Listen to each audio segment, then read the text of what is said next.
Olá, gente boa aqui do canal Paulo Maués Corrêa, mais uma vez com vocês, depois de uns dias de ausência por aqui, né, sem preparar vídeo, muito trabalho de gente, muita correria e alguns probleminhas técnicos, né, mas tudo já devidamente solucionado. Nessa retomada do nosso trabalho, eu resolvi partilhar com vocês uma história de boto. Já há inúmeros vídeos aqui tratando de boto, de bota, enfim, é, um monte de coisa importante e interessante a respeito do boto. Modéstia à parte, eu creio que é o canal que tem o conjunto mais considerável de informações consistentes a respeito do boto. Então, fiquem à vontade para conhecer os outros vídeos. Mas, nesse de hoje, eu vou ser bem mais breve. Eu vou apresentar uma história que eu coletei em Santarém, que mostra como a lenda do boto está associada também à toponímia, né? Ao nome dos lugares. Se você gostou dessa proposta, por favor, fique à vontade para se inscrever no canal, deixar seu like, seu comentário e não esqueça de ativar esse sininho aí das notificações para quando eu postar coisa nova você ser avisado. Como é que funciona o meu trabalho como caçador de histórias, gente? Eu, primeiro, encontro as pessoas, né? Depois eu escuto as histórias, e essas histórias ficam gravadas em mim, na minha memória, e eu começo a escrever. Preferencialmente, eu escrevo na frente da pessoa, de modo que eu posso garantir que é um trabalho feito a quatro mãos, porque são duas memórias, né? A memória da pessoa que narrou e a minha memória em relação ao fato que me foi narrado. Aí a gente chega a uma composição que, de certa forma, exprime o meu estilo, mas que também não apaga o estilo peculiar de cada um dos meus narradores. Eu tenho partilhado inúmeras dessas histórias que eu registrei, mas sempre que eu compartilho com vocês uma história que ainda não foi publicada, eu conto. Mas dessa vez eu resolvi fazer diferente. Resolvi aqui copiar o procedimento da minha amiga Keila Luz quando fez a leitura, foi isso mesmo, a leitura, de uma história de Matinta Pereira que eu coletei em Vigia. Então, eu vou ler a história para vocês avaliarem, apreciarem o resultado desse processo de associação entre duas memórias, entre quatro mãos, entre dois olhares em torno de um mesmo objeto, uma história. E a história que eu escolhi para começar, digamos, a praticar mais esse perfil, claro, eu já fiz isso aqui antes, mas com trabalhos publicados, né? Que são, por exemplo, histórias de Curupira, o Celtinho que leu, na verdade, as histórias de Curupira e também as histórias de Cobra Grande. Eu li uma, ele leu outra, deixando aí, pessoal, os cards para vocês poderem acessar também. Então, para a gente experimentar esse novo formato de partilha de histórias ainda inéditas, eu selecionei uma que eu coletei, como eu disse a princípio, em Santarém. Quem me contou foi uma senhora chamada Alza Maura Vasconcelos Lopes. Ela foi minha aluna lá numa universidade particular. Todo mundo a conhece como Dona Maura, simplesmente. Ela mora numa localidade chamada Amorim, e que fica às margens do rio Tapajós. Ela é professora de língua portuguesa na comunidade dela. E essa história me foi contada no ano de 2009.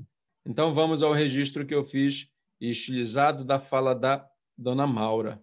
O meu avô contava que os avós dele repassaram para ele que uma família indígena morava do outro lado do rio Tapajós. Essa comunidade se chama hoje Terra Preta, porque naquela época era um lugar isolado, só morava aquela família. Só que essa família só tinha uma indiazinha. Essa menina ia todos os dias na beira do lago e vinham umas ondas que jogavam peixes para ela.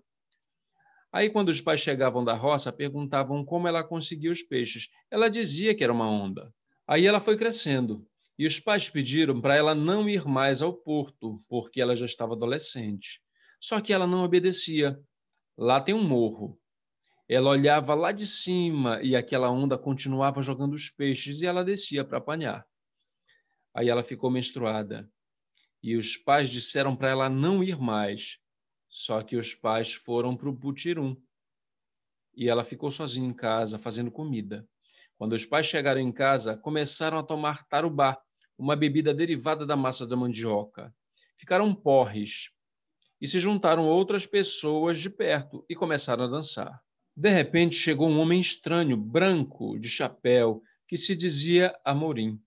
Dizia que queria participar da dança lá, junto com eles. Aí começaram a rodar, e ele se segurou na mão das outras pessoas e levou todo mundo para a direção do rio. Estavam todos colados uns nos outros. Eles ficaram apavorados, querendo se soltar, mas não conseguiam.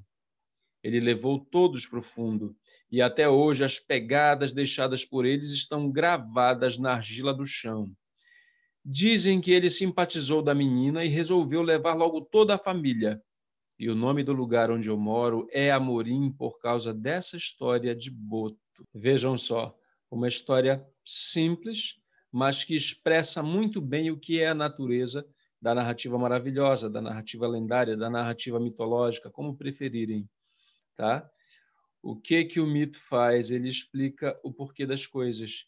E no caso dessa narrativa, a explicação do porquê dos nomes dos lugares, tanto a Terra Preta quanto a própria comunidade de Amorim. Tá certo, gente? Aqui nós temos o que há de mais marcante em relação à figura do Boto, né? Mas eu não vou explicar não, gente. No outro dia, conversando com a minha amiga Janete Borges, que já apareceu aqui no canal, tem uma entrevista muito interessante com ela, gente. E aí, eu falando para ela que eu não era bem um contador, no sentido de preferir narrar, eu sou muito mais um explicador de histórias, né? Mas hoje eu não vou explicar, gente, eu vou deixar vocês com essa história, reflitam a respeito dela. Quero deixar aqui um beijão para a dona Maura, para a Maura, né? Que, olha, muita saudade dela. É uma figura, gente, uma pessoa de um astral assim, bem lá para cima, muitíssimo engraçada e outra, narradora de mão cheia.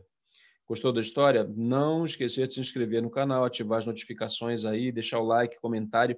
Se alguém que está vendo conhece a dona Maura, a Alza Maura, por favor, avisa para ela que a história dela está aqui nesse canal, ou então deixa uma informação aí a respeito do paradeiro dela, enfim. Se você conhece a comunidade de Amorim, fala para o povo assistir, tá bom? Essa foi a história de hoje. Grande abraço, gente, muito grato. Tchau, tchau.